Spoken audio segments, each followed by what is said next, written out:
Pancho, ¿cómo estáis? Bien, ¿y tú, Samuel, cómo estás? Bien, pues, hoy dando, bueno, el primer programa que tenemos de este famoso Doctor Linux, una idea que nació para ayudar a la gente a acercarse al mundo de Linux y también para hacer entrevistas y para matar un rato el tiempo de ocio que hay. Bueno, Pancho es mi amigo, preséntate tú mismo, Pancho. Hola, soy Pancho, soy el amigo del Doctor Linux. Sería algo así como el anestesista. Eso sería. Claro.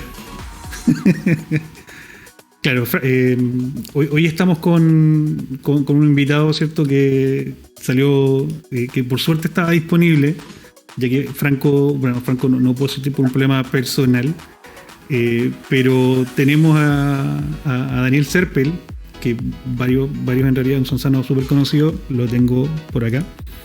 Daniel Serpel es Sansano, como te decía, electrónico. Y la idea hoy día, ¿cierto?, era conversar un poco de retrocomputación. Hola, Daniel, ¿cómo estás ahí? Muy bien, pues aquí estamos en la casa ya, disfrutando el estar un ratito descansado. Oye, yo soy muy fome para hacer las preguntas, aparte que serían puras preguntas ñoñas, por eso invité a Pancho. Me parece que yo también tengo el mismo problema, así que... Me invitó al que no sabe nada, al amigo que no sabe nada. Claro, necesitaba a alguien que no supiera nada. Oye, Daniel, un poco para entrar en la conversa, como porque queremos hablar de los gráficos, de los juegos. Cuando uno era chico era mucho este tema de el nuevo juego que tiene mejor gráfica que el anterior, y era un tema súper importante cuando éramos chicos. Y partir como la conversa preguntándote qué juego a ti cuando chico te hizo alucinar tu gráfica, y cómo, porque que nos conté un poco, relacionarlo con lo que haces tú en esos términos, con lo que te gusta. Claro, mira, cuando yo era chico, el año 85, en la Navidad del año 85, o sea, entre el 85 y llegando al 86, a mi familia nos regalaron un Atari. Y yo recuerdo que el primer juego que me impresionó en el Atari, porque uno con esa época conocía solamente de repente los juegos de los arcades, que uno iba con sus fichas y todo, pero en el Atari me impresionó mucho un juego que se llama Bruce Lee. Que era muy bueno, ¿no? Oh, sí. ¿Lo recuerdan? Era un clásico. Sí. Ese juego es un juego que en gráfica no es tan bueno si tú lo miras actualmente. De hecho, no tiene una muy buena resolución, no tiene, como que la gráfica no es muy detallada, pero sin embargo era muy bueno en la jugabilidad. Y yo creo que en realidad eso definía un poco los juegos que a mí me gustaban en esa época. Me gustaban esos juegos que eran dinámicos, que eran entretenidos de jugar. El Bruce Lee además tenía la gracia de que uno lo podía jugar con otra persona, así que lo jugaba de repente con mi hermano, que siempre me ganaba. Y ese yo creo que fue el primer juego que me impresionó en el Atari. Después hay muchos otros juegos que impresionan por la parte gráfica, pero yo creo que siempre los juegos que uno son los juegos que uno dice, este juego me gusta, ¡ay, qué bien se ve este juego! ¡Ay, qué bacán! Pero otros son los juegos que uno termina jugando todo el día. Son cosas distintas, ¿cierto? Y yo creo que ya claro. Entonces era bien importante esa diferencia. Entonces, claro, uno cuando venía un amigo le mostraba los juegos que se veían bonitos, pero después uno decía, ya, pero el que yo juego realmente es este otro. Pero y una vez después de eso, mi pregunta es cómo se produjo una evolución en cómo veis tú la evolución en esos juegos de Atari entre los que eran como más básicos, si existió una evolución y hasta dónde tú destacáis que llegó. ¿Hubo algún juego que fuera como medio así como paradigmático, una cosa así, o no? Lo que pasa es que cuando nosotros, o sea, hay dos cosas que son un poco distintas. Uno es como nosotros lo vivimos. Sí, al final yo te digo, por ejemplo, que a fines del 85 a mí me regalaron un Atari. Los Atari son del año 79. O sea, el Atari llegó a Chile unos 6 años después de que había nacido. Entonces los juegos que uno jugó no eran los primeros juegos de Atari. Yo tuve uno como el 88, pues. Ya, pues imagínate. Entonces, a esas alturas... Yo nací ahí. Ya. A esas alturas ya estaba todo más o menos hecho. Entonces, pero claro, cuando uno ve la evolución de los juegos, yo creo que el pic desde el punto de vista de los juegos de la evolución gráfica de los juegos en el Atari es el juego este que se llama el Requiem Fractalus, que es un juego de Lucasfilms, que fue un juego muy muy famoso y que es un juego de alrededor de esos años, del 85 al 86, que son ya los últimos años en que los Atari fueron viables como plataforma dentro de Estados Unidos. Y no sé si recuerdas ese juego, pero es un juego 3D.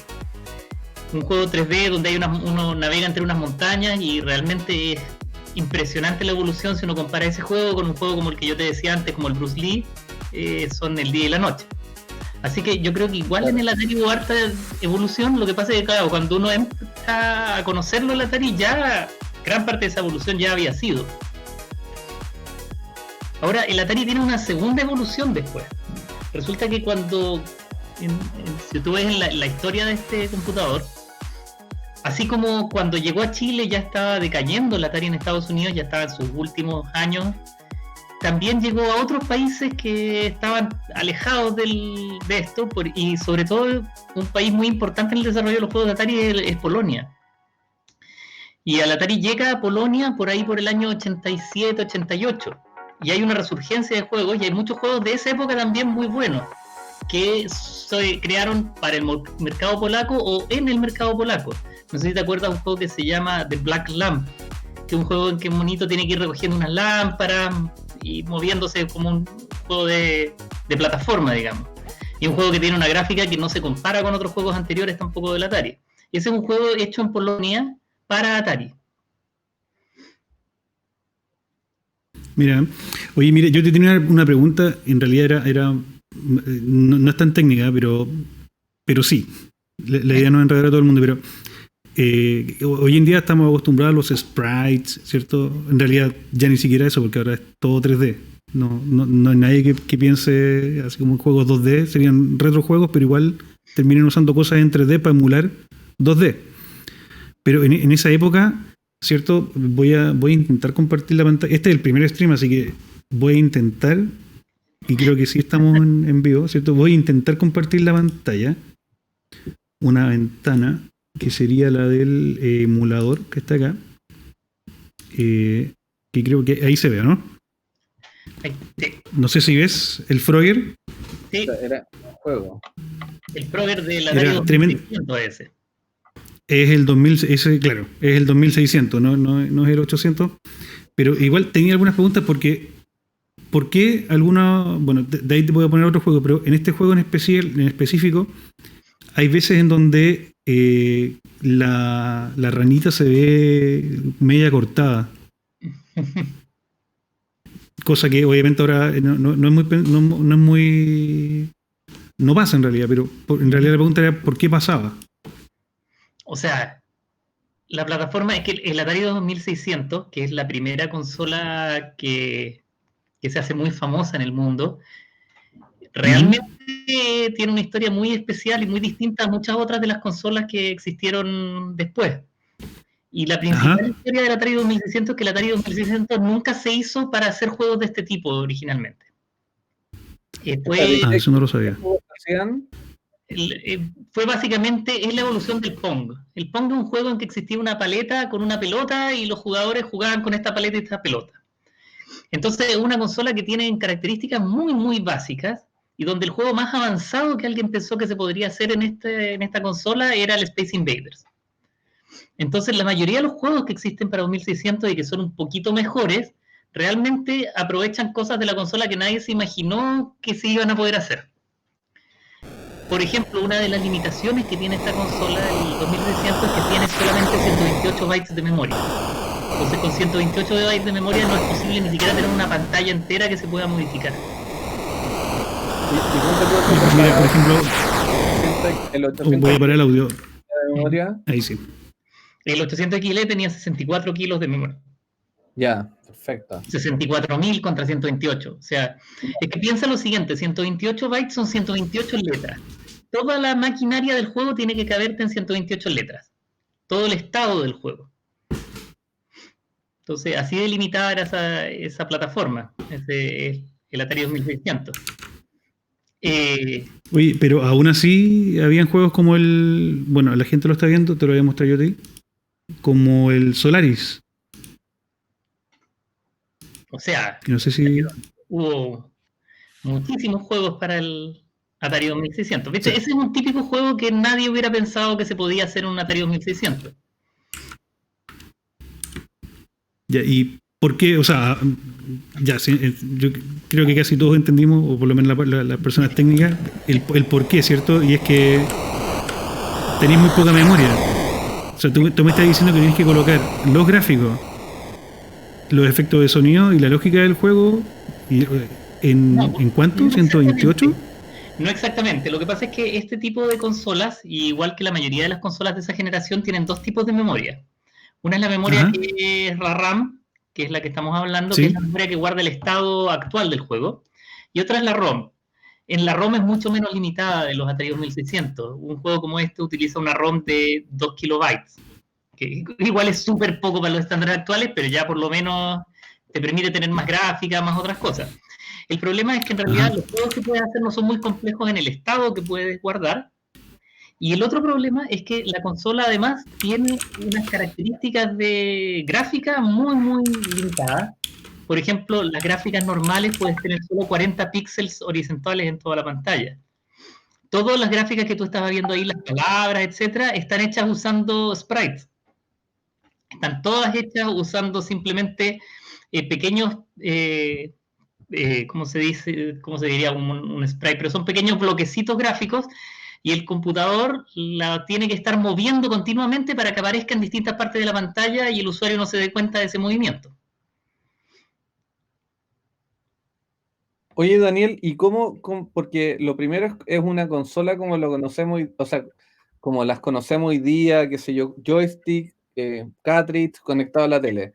Pero eso evoluciona después a que tú tenías un computador, porque el 800XL era eso, era una cuestión de poder escribir, poder hacer otras cosas. ¿Cómo ocurre esa evolución?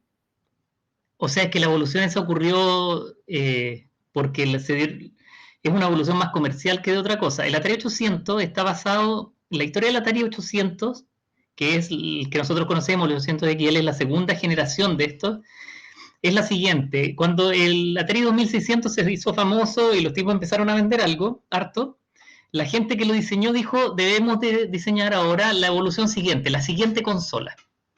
Y se pusieron a diseñar los chips para esta siguiente consola. Pero entre medio de esto resulta que aparece Apple.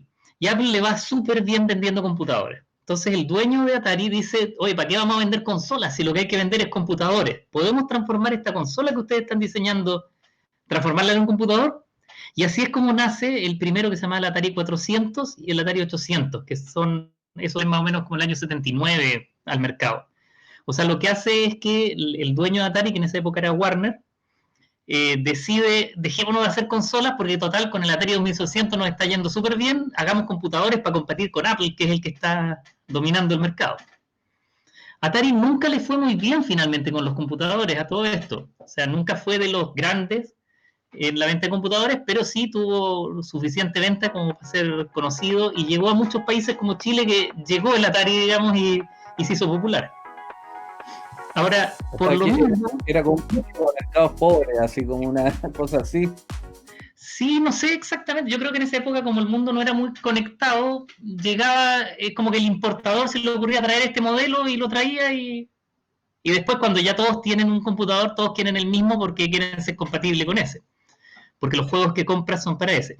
Ahora, y esa es la razón por la cual el Atari 800 tiene tan buenos gráficos.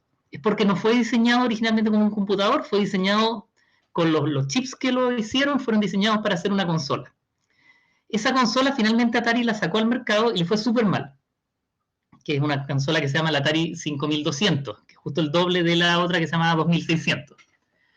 Eh, Así que realmente lo único que sobrevivió de eso fue el computador. Oye, ¿les fue mal porque competía con el Nintendo, una cosa así? Le fue mal porque competía consigo misma. Una de las cosas que no entendió Atari en esa época es que si le iba bien con el Atari 2600, debería haber hecho una consola que también pudiera jugar los juegos del Atari 2600 más otros juegos nuevos. Pero la consola que ellos hicieron era incompatible. Entonces, todos los juegos que existían para la otra consola, así que nadie la compró, porque no tenía juegos. Oye, ¿y tú tenías uno con casetera, con disquetera? ¿Cómo era? El primer, Era el Atari que yo tuve cuando nos lo regalaron esa Navidad que yo te contaba, sí, tenía una casetera solamente, así que había que tener harta paciencia porque uno cargaba los juegos en cassette y tenía que estar unos 20 minutos esperando que cargara antes de poder jugarlo. Había que elegir bien qué es lo que uno quería jugar porque ibas a jugarlo en un rato más. Pero después, era cuando... una decisión, ¿Mm? era una ¿Qué? decisión importante. Exacto, era una decisión importante, ¿qué vas a jugar? Un tiempo después, como a mí me gustaba mucho, ahí es donde yo aprendí como a programar y a meterme en la programación, que esa es la parte que a mí me gusta finalmente más. Eh, Finalmente compramos en mi casa una disquetera que tiene la gracia que era mucho mejor, sobre todo cuando uno quiere desarrollar y poder escribir, no solo leer cosas, o sea, poder estar haciendo un programa, guardarlo, guardar otra versión del programa, etcétera. Con cassette eso era muy engorroso porque de repente uno retrocedía el cassette, grababa y grababa encima del otro programa y lo perdía, era un desastre. Y Así que, llegaste a programar algo y grabarlo en cassette, entonces. sí, yo hice hartos programitos chicos, nada muy terminado, pero hicimos ahí con mi hermano también de repente, hicimos hartos programitas. Oye, yo te tengo una pregunta ahí, Daniel. ¿Cómo crees que llegaste, cierto, a programar finalmente? Porque, bueno, Pancho no tiene nada que ver con electrónica ni nada de esto, aunque sí trabajamos en el CMM, ¿cierto? Y tenemos una base en común ahí, pero ¿cómo llegaste a finalmente poder programar, seguir una FPGA? Una FPGA es como una especie de circuito vacío, si lo puedo explicar bien, Pancho, Sí. en donde tú podías hacer tu propio chip. Entonces, Daniel se puede hacer sus propios chips. ¿Cómo es que llegaste del no caché nada en el Atari? Todos entendemos que estudiando, pero ¿qué te picó por llegar? ¿Fue el Atari? ¿Fue todo esto lo que te dio por estudiar electrónica después? ¿Cómo fue eso? No, yo creo que desde antes.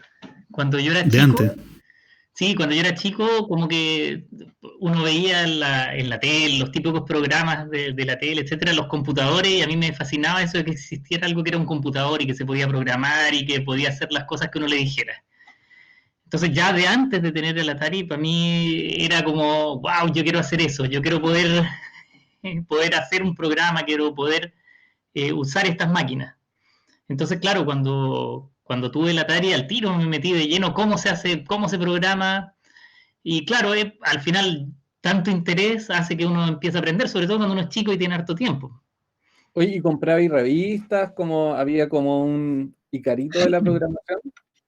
Cuando yo empecé, no había mucho, pero después salió esta revista que era muy famosa en Chile que se llamaba El Mundo Atari. Así que nos suscribimos al Mundo Atari y ahí salían siempre artículos y juegos que uno podía tipear, etcétera, y uno va aprendiendo, a prueba y error. Samuel. Ya. Sí, no y cómo llegaste finalmente o sea, en qué momento como que cambiaste la forma, cómo llegaste al nivel en que estás ahora? Entiendo que con los años y todo esto, pero cómo llegaste, ¿cierto? Yo estaba en conversaciones contigo y te ponía a hablar así como casi a nivel de código de máquina. Esto, Creo que ¿cuándo llegaste, cuándo te acercaste a eso? Porque saltar de programar, no sé, pues en Basic, ¿fue en la U? ¿Fue en el colegio? ¿Fue antes? Mira, lo que pasa es que hay distintos niveles de lo que significa programar y lo que significa conocer la máquina. Una de las gracias que tiene el Atari es que como es chico uno termina conociéndolo muy bien. Yo me acuerdo de haber estado sentado en el Atari y haber hecho pruebas así como voy a probar escribir 1 en este registro, voy a probar escribir 2 en este registro, voy a probar escribir 3 y así. Y con mucho tiempo perfecto. uno de repente empieza a conocer, mira, sabéis que descubrí que si uno hace esto y esto y esto pasa esta otra cosa. Y en realidad uno empieza a aprender cosas básicamente de memoria.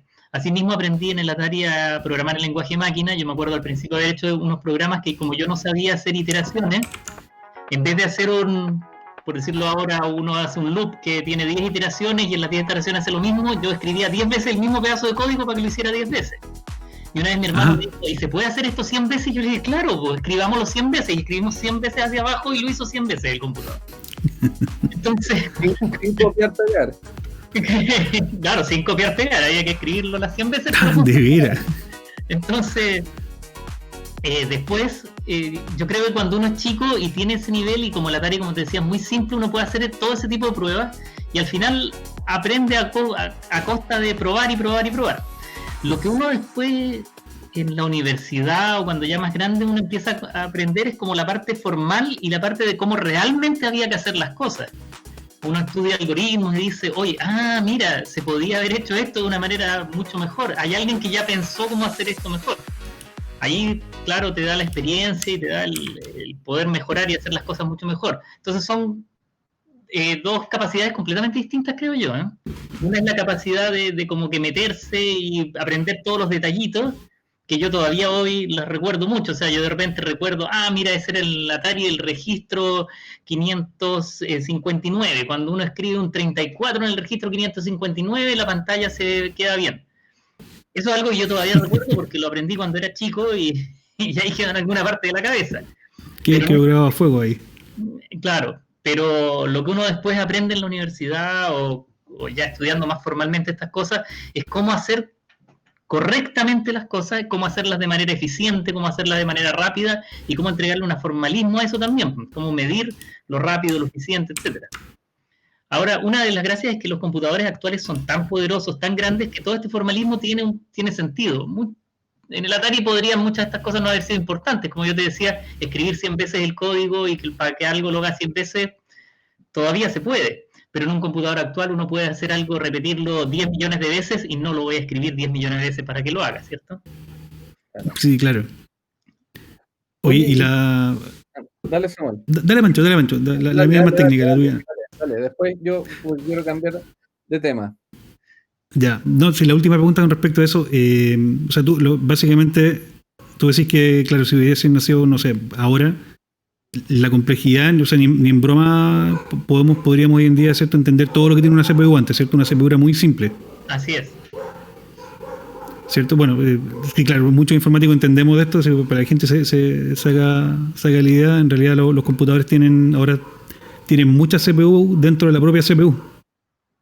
Antes eso era medio impensable, o sea, tenías la memoria, tú podías ver los chips, de hecho muchos tutoriales en YouTube o videos que uno ve, ¿cierto? Varias, no sé, The 8-Bit Guy, te muestra que todo ahí son chips aparte. Es que es como la diferencia entre una bicicleta y un auto. Cuando yo veo una bicicleta, yo puedo ¿Sí? mover la parte de la bicicleta y entender cómo funciona la bicicleta solo viéndola. Cuando yo veo un auto ya está mucho más lejos de eso. Si alguien no me explica que existen unos pistones que están metidos allá adentro, que yo nunca los he visto, ¿cierto?, en un auto, no voy a entender cómo funciona. Esa es la diferencia entre una bicicleta y un auto. Mira, un amigo me hace una pregunta acá, por interno. Me dice que te pregunte, y de hecho la pregunta la he tenido siempre, esta misma pregunta la tengo yo, mira. En el mundo de los emuladores, ¿cierto?, están los ROMs. Uh-huh. ¿Por qué hay juegos que no son emulables? ¿Por qué no se puede extraer ese ROM de esas máquinas? Hay juegos que directamente te dicen este juego no es emulable y es antiquísimo. El tipo de juego de autos, por ejemplo, que había, que era muy simple, muy básico, pero aún así es inemulable. ¿Es por el procesador? ¿Por qué es? Hay distintas razones. ¿Allá? Primero que nada, no hay nada que sea inemulable. Todo se puede emular. Ajá. ¿Sí? Porque también tiene que ver un poco con qué defines tú por emulación, ¿cierto? Ajá. Que tú dices, mira, este juego antiguo que es de un autito que hace esto, yo puedo reconstruir el juego desde cero y hacer un juego que sea exactamente igual.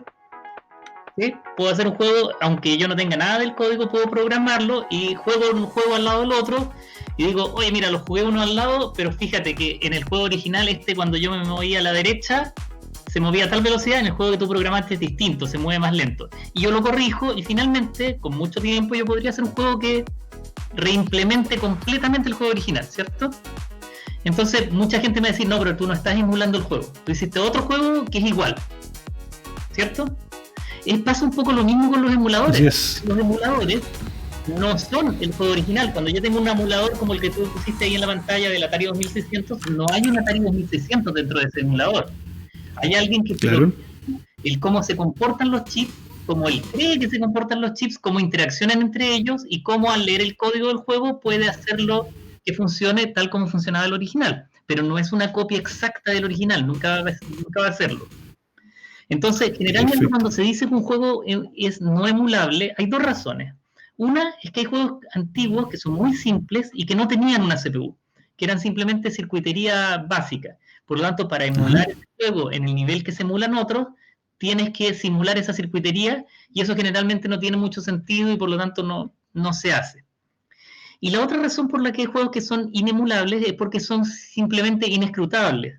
Es porque están hechos con un hardware que todavía nadie lo ha entendido y todavía nadie sabe cómo hacer que funcione, cómo reprogramarlo, o sea, cómo reinterpretarlo, digamos. Esas son las dos razones, pero yo creo que en la básica uno no puede decir tajantemente esto es inemulable. Es cosa Igual de desde fuera se escucha raro que hardware que existieron hace 20 años, 30, 40 años, no puedan como replicarse como funcionaban. Hay hardware que fue hecho específicamente de esa manera. Por ejemplo, los juegos, los arcades, muchas veces la gente que hacía los arcades quería evitar que le pirateaban su arcade. Entonces, suponte que tú para hacer un arcade usas un Atari y le pones un juego. Juanito puede llegar, entenderlo y decir, yo voy a hacer uno igual, copio los chips, compro los mismos chips, los pongo en los lugares, copio la ROM y voy a tener el juego. Entonces, para el fabricante arcade, para evitar eso, inventaban chips de protección de copia. Entonces, ¿qué es lo que hacías? Hacías un chip y lo mandabas a fabricar y no le decías a nadie lo que tenía dentro. Y generalmente estos chips lo que hacen es, por ejemplo, encriptar el programa del juego. Hay otros que simplemente dan vuelta a algunos bits, cambian los colores, etc. Entonces, estos chips no existe documentación de ellos. Por lo tanto, la única manera en que la gente que hace emuladores como los MAM, etcétera, han obtenido información de esos chips, a veces ha sido abriendo el chip, poniéndolo bajo un microscopio y viendo qué tenía dentro. Entonces, así de difícil. Así tal cual, literal. Claro, porque esos los hicieron para que no se pueda. De hecho, un fabricante de juegos, no me acuerdo ahora quién, pero algún fabricante de estos japonés tenía una versión de una CPU que es muy común, que es el Z80. Ellos tenían una versión del Z80, pero que internamente tenía todos los códigos cambiados.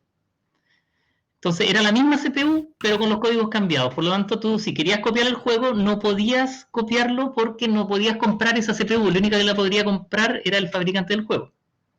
Como siempre han existido los piratas, alguien se dio cuenta de esto y finalmente hay versiones de los mismos juegos en que la gente desencriptaba la ROM, cambiaba el código entero del juego para que corriera en otro juego tradicional, o sea, en otra CPU tradicional. Entonces, todas estas cosas siempre han existido y es lo que dificulta la emulación generalmente. Oye, Daniel. Claro, yo leí que. Dale, Panchano, dale.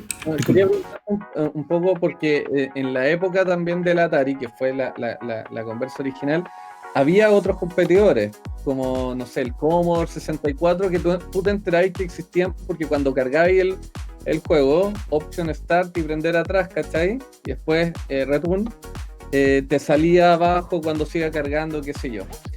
¿Por qué creéis que el Atari fue el que pegó y no pegó otro? Siendo que había competencia, sobre todo acá en Chile. ¿Cómo lo viste para atrás? En el resto del mundo, y yo no me enteré de esto hasta que estaba en la universidad, básicamente el que pegó fue el Commodore 64, ¿cierto? En esa época.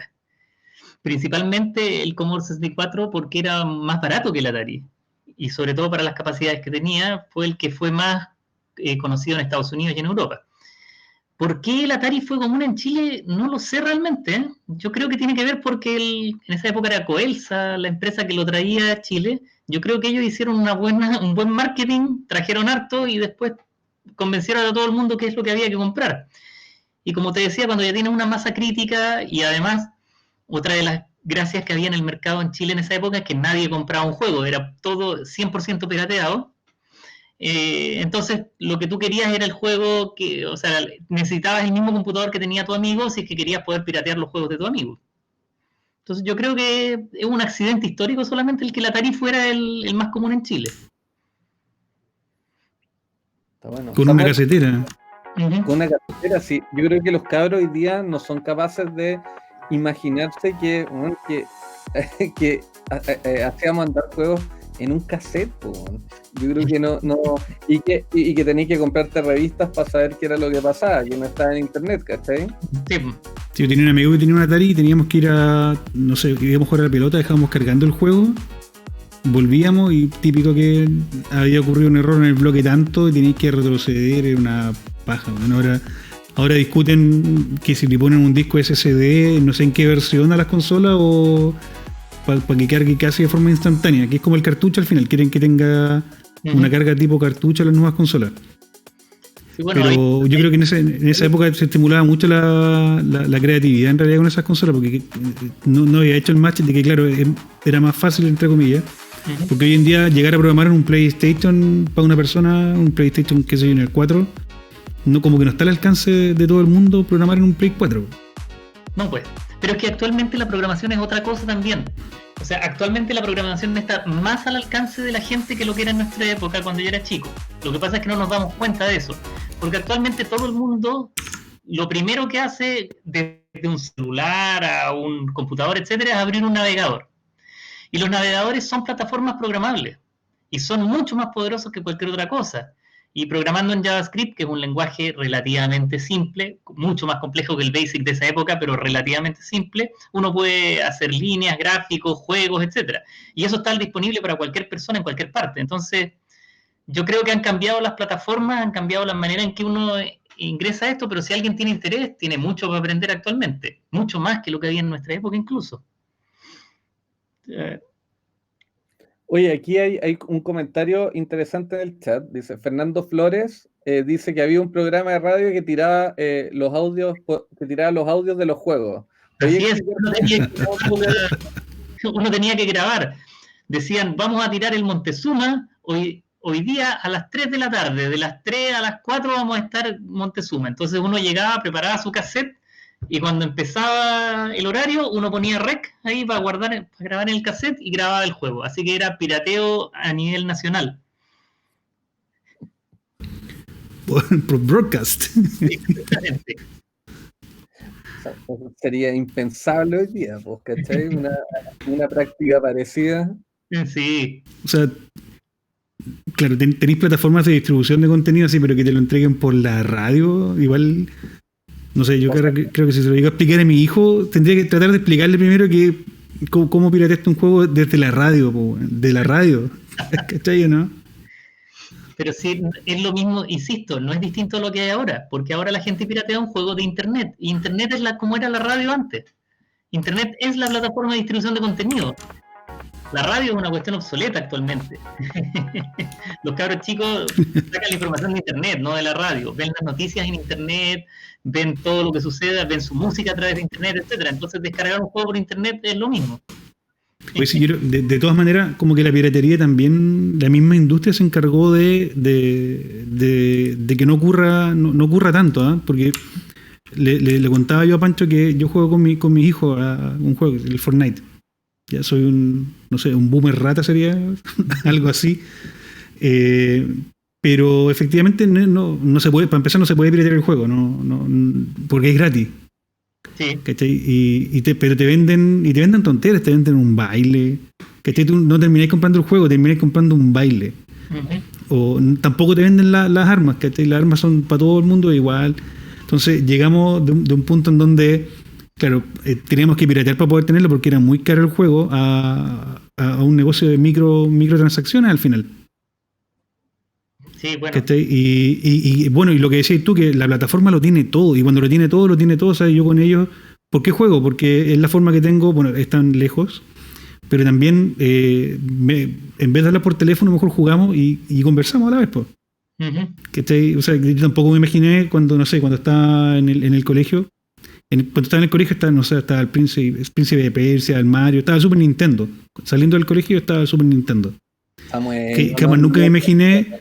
Después en la U yo jugaba, de hecho tenía que llevar el computador a la Santa María cuando hacían los tarreos, me acuerdo.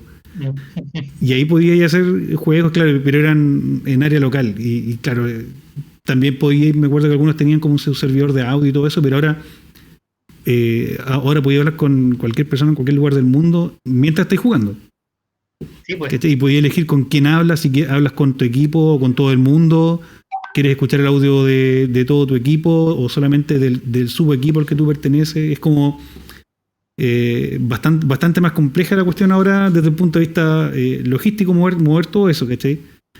Y este programa en realidad salió para... queríamos hacer una serie de cómo llegamos a esto, ¿cachai? Cómo llegamos del Atari que estaba en cassette, que estábamos, no sé, en la época del cartridge, a llegar a una cuestión en realidad en donde hoy en día el mismo juego está presente en distintas consolas, es transversal y claro, uno da por sentado, por ejemplo, uno dice internet y en realidad o le mencionas a alguien internet y lo primero que piensa es lo que decías tú, un navegador web, no piensa en otra cosa. ¿Cachai? Lo mismo con la música ya no sé si alguien todavía descargue música, me imagino que sí, que eso sigue sucediendo, pero la música está ahí, la podía escuchar en YouTube, ¿cachai? Entonces, ¿cómo llegamos de una cuestión que los sonidos eran horribles, si los veis, ¿cachai? Que eran unos sonidos de, no sé cuáles las características de esa máquina, no sé si tenían, o sea, si fueron hechas para hacer algún tipo de sonido, ¿cierto?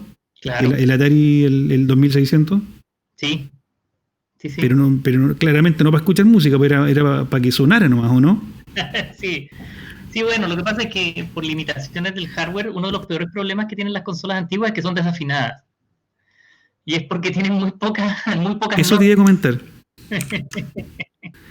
Sí, tienden a desafinarse, suenan como esos pianos electrónicos antiguos de una pura nota que se tienden a desafinar. Uh-huh. Sí, ¿Y por qué pasa eso? Porque básicamente, por simplicidad, lo que tú haces para generar sonido es que tienes que generar una frecuencia específica. Entonces tú puedes decir, mira, si yo genero una frecuencia en que una cosa cambia 440 veces por segundo, eso es una nota La. Pero resulta que cuando tú quieres hacer eso en un circuito que haga eso, no es posible generar cualquier frecuencia. Entonces, generalmente estos circuitos generaban divisiones de la frecuencia y tenían, por ejemplo, cada 10 Hz. Entonces yo podía generar los 430, los 440, los 450, los 460. Por lo tanto, si hay una nota que necesitaba 443, no se puede. O 440 o 450 solamente. Entonces te queda desafinada. Es como los colores, es lo mismo, tenían pocos sonidos. Está buena la analogía, tenían pocos colores y tenían pocos sonidos también y tenían, claro, no tenían toda la frecuencia para colocarlo justo, no sé, pues en 440 o en 480. Exacto, de hecho, una de las cosas que una vez yo vi un reportaje que hablaban con unos músicos que hablaban de las limitaciones y cómo tomar en cuenta y cómo ha ido cambiando el cómo crear música para estas máquinas antiguas. Y una de las cosas que fueron cambiando y que se vio mucho en los Nintendo es que la gente que hacía música para el Nintendo, en vez de tomar música existente y portarla para el Nintendo, decía, no, va a sonar mucho mejor si yo elijo una música que suene bien en el Nintendo. Por ejemplo, voy a editar estas notas porque sé que estas notas no las produce bien. Voy a usar solo las notas que funcionan bien. Entonces, hay un montón de músicas para los Nintendo originales que si tú las ves, este tipo de este video que yo te cuento, explicaba, decía, mira, fíjate, siempre son estas mismas notas, porque son las que sonaban bien. Nunca usa estas otras notas. Entonces, el compositor le dio un giro para que la música sonara bien. Y eso produjo un cambio muy importante en la música de los juegos. Por eso los juegos de Nintendo en general tienen mejor música. Es porque los compositores ya eran mejores. Los juegos de Atari, muchos de los juegos tenían una canción cualquiera que el tipo la programaba para el Atari nomás. Era una adaptación de otra música, digamos. Claro. No era música original. Exacto. Era como un poco como los inicios del cine, que también fue como música clásica que se fue metiendo en las películas. Así es. Oye, Daniel, ¿cómo se produce la decadencia y el fin del Atari como la consola mainstream? Con el Jaguar, no antes.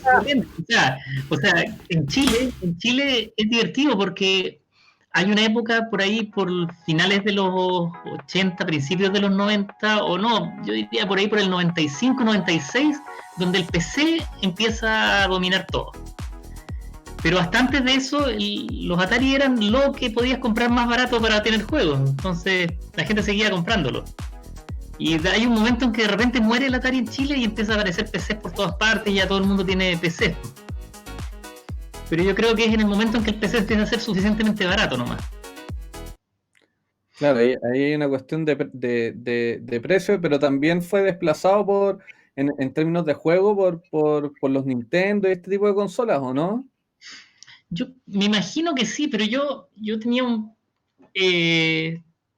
yo recuerdo un primo mío que tiene que tener unos 11 años menos que yo, por ahí, y él tenía también un Atari, y era mucho menor que yo, y él jugaba harto al Atari, y yo recuerdo que en esa época los Nintendo eran mucho más caros que los Atari, porque un Atari uno lo podía comprar usado, como tú decías, existían siempre los cassettes, que eran muy baratos. Entonces yo creo que el Nintendo nunca fue tan barato como un Atari. Era mucho mejor los juegos, sí, pero tenías que comprar los juegos o arrendarlos, era otra dinámica. Oye, aquí la gente como que defiende también, se enojaron, no miramos a menos el Atari por si acaso, pero claro, dicen que el chip Pocket del Atari tiene el detalle de diseño que lo hace desafinado.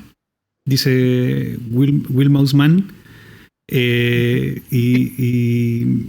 claro, se formó, no, estoy leyendo el chat de a poco, pues, se formó una discusión ahí, claro, que tenía que ver con cuando empezamos a hablar con el streaming, que era muy primitivo, que estaba muy que sonaban desafinados los sonidos, ¿cierto? Cuando empezaste a comentar eso, y en realidad la gente, claro, dicen que ese detalle finalmente lo hace desafinado, pero hace que fuera como único. Estamos hablando, eso es como nostalgia al final. Sí, claro que sí. Sí, en todo caso, el chip de música del Atari, que es el Poké, es un chip multiuso, hace un montón de cosas dentro del Atari. Tiene dos modos de funcionamiento. En uno de los modos tiene 4 sonidos al mismo tiempo desafinados. Pero tiene un modo en que puedes tener solo 2 sonidos al mismo tiempo y en que puedes conseguir una nota mucho más precisa. Lo que pasa es que casi nadie usaba ese modo, porque la gente prefería tener más sonidos al mismo tiempo a tener notas más precisas. Oye, alguien me pide que te pregunte, y aquí, bueno, no sé si tiene que ver con el Atari, pero que te pregunte que en una charla dicen que arreglaste un bug y te lo aceptaron al toque. ¿Eso es verdad? Sí, eso sucedió en una charla que en la Universidad de Talca. Fue así. Cosas que parecía arreglado, pero no, fue una experiencia muy divertida. Claro, la gente se queja que los computadores de ahora, claro, usan música pregrabada. Y claro, ahí en defensa de las consolas actuales estamos hablando que utilizan orquestas, ¿cachai? Y está pregrabada, y la ciencia ahí, le escuchaba el otro día un streamer que es súper bueno, que la ciencia ahí en realidad está en cómo tú haces el mix de esta música sin que el jugador lo note. Uh-huh. O cómo así, por ejemplo, una música para, no sé, para un juego tipo Minecraft, para que la gente no se aburra, ¿cachai? Porque tiene que sonar a random siempre, como que se está generando algo nuevo, pero no te tiene que aburrir tampoco. Y entonces comienzan a generar como partes de la composición artística que sean juntables con otra. Que era parecido a lo que tú decías, vamos a evitar esto con esto otro, pero aquí ya estamos hablando que el músico también tiene que ser programador ahora, en el mundo de ahora, en el mundo actual. Yo creo que no es que el músico tenga que ser programador, pero sí, si alguien se dedica a hacer música de películas, tiene que entender de películas. Si alguien se dedica a hacer música de juegos, tiene que entender de juegos. Tiene que entender la dinámica del juego, la atmósfera del juego, etcétera, que son cosas muy importantes actualmente. Claro, en la época de todos los juegos eran súper amateur. Eran de repente sí, programados por una persona sola que programaba el juego y se lo trataba de vender a alguno de los de los distribuidores de juegos, y eso era todo. Programa de té. Uh-huh. Sí, en esa época efectivamente era como más casero, más casero el desarrollo. Uh-huh. Y ahora sin embargo estamos hablando que son producciones que son más caras que una película muchas veces. Uh-huh. Y toma más tiempo incluso hacerla que una película. O sea, son equipos de muchos cientos de personas, si no 1000, tomando en cuenta los músicos, tomando en cuenta los programadores y todo el equipo que tiene que haber detrás para programar un videojuego.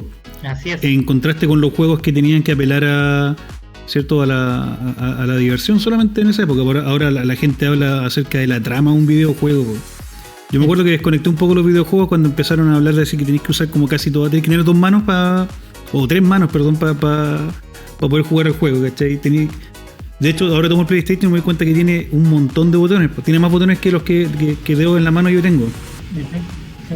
¿Cachai? Sí. No están pensados como o como los arcades antiguos, que estaban pensados para que tú te fueras a trabajar y te fueras y nomás, pues, ¿cachai? O sea, a trabajar. yo decía que iba a trabajar y me iba a jugar, pero o que iba a estudiar y me arrancaba los arcades. Y claro, veo que los juegos se pusieron como muy fomes, por así decirlo, fome en el sentido de que muy serios, reconociéndole que son tremendas producciones por todas partes, y que claro, en esa época yo jamás me hubiera pensado, mira, ni siquiera en el 2000 me imaginaba que iban a haber juegos como, no como el Fortnite tal vez me lo imaginé porque estaban todos estos juegos de shooter en primera persona, pero ahora hay juegos que son prácticamente una película. Le comentaba a Pancho la otra vez un juego Death Stranding, que no sé si jugáis, me imagino que no, pero de verdad que parece que estoy dentro de una película y apelan ya, o sea, claramente contrataron psicólogos, ¿cachai? No solamente un guionista, sino que apelan a que, no sé, tenés que cargar el cuerpo, o sea, te hacen tener cierta relación con el personaje y después te hacen cargar el cuerpo de tu mamá para que lo vaya a quemar, porque puede explotar, ¿cachai? Y mata a mucha gente, ¿cachai? O sea, te meten en eso, ¿cachai? Versus el antes, que era como saltar y matar. Eran juegos tipo arcade nomás. Sí. Pero yo creo que todos los juegos actualmente todavía existen esos juegos en todo caso. Hay muchos tipos de juegos distintos. Yo me acuerdo tipo celular. Claro, cuando yo era chico yo tenía unos libritos que nos regalaron mis papás que se llamaban El Mundo del Futuro. Entonces en El Mundo del Futuro había uno que era de los juegos.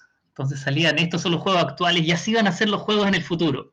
Y me acuerdo que en ese decía, los juegos van a ser tan realistas que vas a pensar que estás dentro de una película. Y es un libro del año 81. Entonces yo creo que había gente que sí se imaginaba que iba a llegar a esto, ¿eh? No, yo no me pasé nunca ese rollo de que iba a tener, no sé, técnicas de ray tracing. Ya están pensando en ray tracing en los videojuegos que ya van como muy lejos. Es que pero mira, como para ir cerrando un poco, Daniel, era recordate la pregunta del Pancho.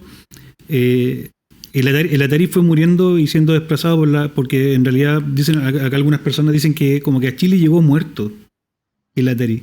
Llegó cuando estaba casi quebrada la empresa. ¿Es verdad eso? Quebrado la empresa, claro. Así es. Ya. Pero ya, eso, o sea, que ya venía muerta de afuera.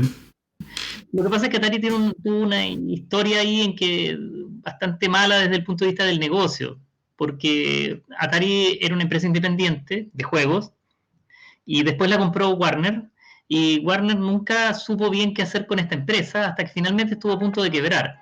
Y ahí, cuando ya estaba quebrando, la compró el antiguo dueño de Commodore, Jack Tramiel, y él le dio un segundo respiro de vida desde el año 85 en adelante, que sacó los Atari que casi no llegaron a Chile, que eran los Atari ST, etc. Pero ya era una empresa muy distinta a la empresa que había sido antes, que era la empresa de los juegos. Ajá, pues sí, que claro, abarcaron mucho y finalmente terminaron muriendo. Claro, yo creo que además es difícil saberlo, o sea, creo que tendrían que haber visto el futuro como para saber qué es lo que tenían que hacer. El mundo estaba cambiando muy rápido, el mundo de los juegos en esa época, y de las consolas y de los computadores, etcétera. Entonces cualquiera podía llegar a ese mercado y finalmente salir victorioso. Pero Nintendo finalmente duró hartos años con su Nintendo. De hecho, siguió produciendo juegos en paralelo a Super Nintendo para Nintendo. Uh-huh. Sí. Sí, bueno, pero es que Nintendo es el que hizo resurgir todo esto de las consolas. A él le debemos que las consolas volvieran a tener vida.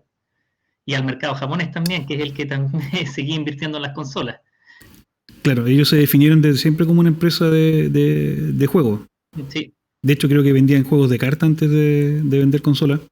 Y creo que eso ha hecho que Nintendo, a diferencia, no sé, de Sony, que tiene una división de videojuegos, Nintendo ellos mismos se definen como una empresa de juegos, de entretenimiento, de videojuegos, por lo tanto ponen el énfasis ahí.